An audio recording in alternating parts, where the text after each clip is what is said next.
소크라테스의 재판 모습을 현장에서 보고 있는 것처럼 생생하게 느낄 수 있는 게 모두 다 플라톤의 기록 때문이거든요. 플라톤이 소크라테스 변명편에서 쓴 내용들은 소크라테스가 말한 것들을 거의 그대로 옮겼다고 봐도 될 정도의 기록이라고 볼 수 있습니다. 이 플라톤이 어떤 사람인지 한번 알아보도록 하겠습니다. 플라톤의 친가는 아테네의 마지막 왕 고르로스의 후손이며 외가는 아테네 민주주의 법을 최초로 세운 솔론, 이 사람의 후손이에요. 민주주의라는 정치 사상이 이때 최초로 생겼다고 할 수 있어요. 지금이랑 좀 다르기는 한데 어쨌든 시초라고 할 수 있고요. 이 솔론이란 인물이 얼마나 유명한 사람이냐면 그리스에는 7대 현자라고 불리는 인물들이 있었거든요. 그 중에서 나머지 5명들은 뭐 사람에 따라 작가에 따라서 뭐 바뀌기도 하는데 2명은 항상 꼽혔습니다. 그 2명이 누구냐면 이 솔론과 너 자신을 알라라고 말했던 탈레스입니다. 지금으로 치면 플라톤은 대통령 집안의 후손이라고 할 수도 있는데 지금보다 당시가 훨씬 더 대단한 가문이라고 할 수 있죠. 문무백관으로 치면 문인 태생적으로 정치 집안, 선비 집안 그런 쪽의 후손이라고 할 수가 있고요. 자신 또한 정치가를 꿈꿨다고 합니다.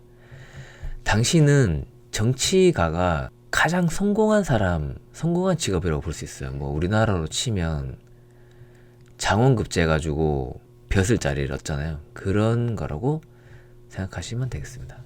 플라톤과는 반대로 이 크세노폰이라는 소크라테스의 제자는 태생 자체가 군인이에요. 군인으로 자신이 전쟁에서 겪었던 일들을 군인을 그만두고 나서 책을 쓰고 작가로 남은 생을 보냈다고 할 수 있어요. 문무백관으로 치면 무인, 군인, 장군이라고 말할 수 있겠습니다. 그러니까 그 당시는 전쟁에 나갔다고 하면은 살아 돌아온다라는 것을 기약할 수가 없는 상황이죠.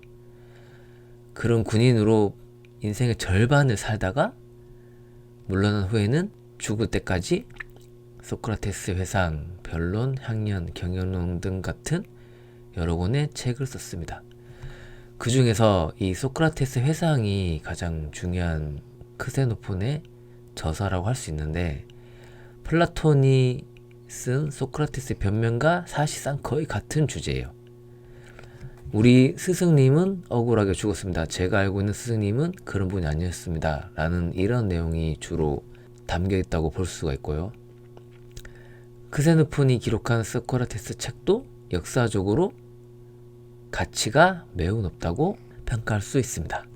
플라톤과 크세노폰 둘 다 소크라테스의 제자가 된 순간이 있었어요. 그 일화가 전해지는데 플라톤 같은 경우는 어느 날 소크라테스가 꿈에서 새끼 백조를 무릎에 안고 있었다고 합니다. 그 백조는 금색 깃이 생겨났고 날카롭고 아름다운 목소리를 지저귀면서 하늘로 날아갔다고 합니다. 꿈을 꾼 다음날 플라톤이 제자가 되겠다고 소크라테스를 찾아왔는데 소크라테스가 그런 플라톤을 보자마자 너가 어제 내 꿈에서 나온 백조로구나 라고 말했다고 합니다. 이때 플라톤 나이가 20살이었습니다. 크세노폰 같은 경우는 어느 날 아고라 광장에서 소크라테스를 만난 적이 있었다고 해요. 소크라테스가 크세노폰을 보고 물었다고 합니다. 자네 생선을 어디서 파는지 아는가? 크세노폰이 대답하길 저쪽 시장에 있는 어딘가에서 팔겠죠 라고 대답했습니다. 그렇다면 사람은 어떻게 해야 훌륭하고 뛰어난 사람이 될 수 있는가? 라고 소크라테스가 물었고요. 그건 잘 모르겠다고 크세노폰이 대답하자 소크라테스는 이렇게 말했습니다. 그럼 나를 따라와서 내 말을 들어보시게. 이때부터 크세노폰은 소크라테스의 제자가 되었다고 합니다. 플라톤과 크세노폰은 같은 스승을 모시고 있는 라이벌 관계였다고 할 수도 있는데 이게 왜 그러냐면 공통적으로 자기 저서들에는 뭐 알키비아데스나 크레이테아스 이런 제자들의 인물들이 다 나오고 이름들이 언급이 돼요. 근데 그 중에 가장 큰 비중을 차지하고 있는 서로에 대해서 이름조차도 책에 적혀 있지 않습니다.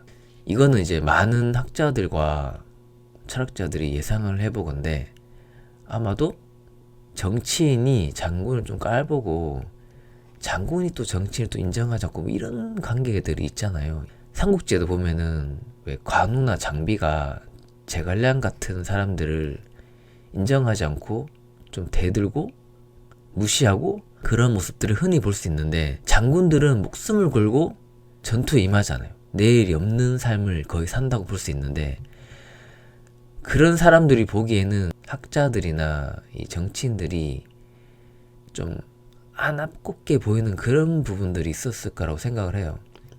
그리고 이제 정치인들은 또 장군들을 봤을 때 무식한 사람도 많고 뭐 술 먹고 막 그런 사람도 많기 때문에 좀 인정하기가 어려운 부분도 견제하는 대상임처럼 존재할 수밖에 없는데 아마 그런 느낌이 이들에게도 있었지 않을까라고 추측하는 입장입니다. 대체적인 의견은 플라톤이 쓴 소크라테스 기록보다 크세노폰이 쓴 소크라테스 기록이 좀 더 현실적이다라고 판단하는 것 같습니다. 물론 소크라테스 변명같이 이 재판장에서의 모습을 실시간으로 기록한 것 같은 플라톤의 작가 초기에 쓴 그런 책들을 제외하고, 그러니까 플라톤은 이렇게 초기에 쓴 책과 중기에 쓴 책과 후기에 쓴 책이 좀 성향이 좀 다르거든요. 이 초기에 쓴 책은 소크라테스가 말하는 내용들을 거의 그대로 받아 쓴 느낌이 있어요. 그래서 그 부분은 거의 현실적이다라고 판단하는 데 반해 중기나 후기에 쓴 작품들은 좀 플라톤 자신이 의견이나 그런 위험이 많이 가미된 느낌이 느껴지거든요. 아무래도 정치 쪽이나 이런 학자 집안이기 때문에 약간의 위험 같은 그런 느낌? 그런 느낌이 좀 느껴지는 게 사실이에요. 반면 크세노폰에 쓴 책에 나온 소크라테스는 동네에서 흔히 볼 수 있는 아저씨들 같은 말투, 뭐 밥 먹었냐? 너 어디 가냐? 뭐 이런 식의 말투로 적혀 있었기 때문에 글을 쓸 때 어떤 기술이나 뭐 문맥을 매끄럽게 한다는 그런 특별한 기술이 없는 장군이 쓴 글이잖아요. 그러다 보니까 거의 변형 없이 거의 그대로 작성이 되지 않았나, 그렇게 보는 시선이 많이 있는 것 같습니다. 물론 두 제자의 기록이 모두 소중한 자료입니다. 필터링이 전혀 없이 쓴 책 같은 크세노폰의 기록과 약간의 필터링이 된 물체의 플라톤의 차이 정도, 그 정도 느낌만 있는 거지 두 제자 모두 말하고자 하는 방향은 같다라고 할 수 있습니다. 이게 가장 중요한 부분이라고 할 수 있죠.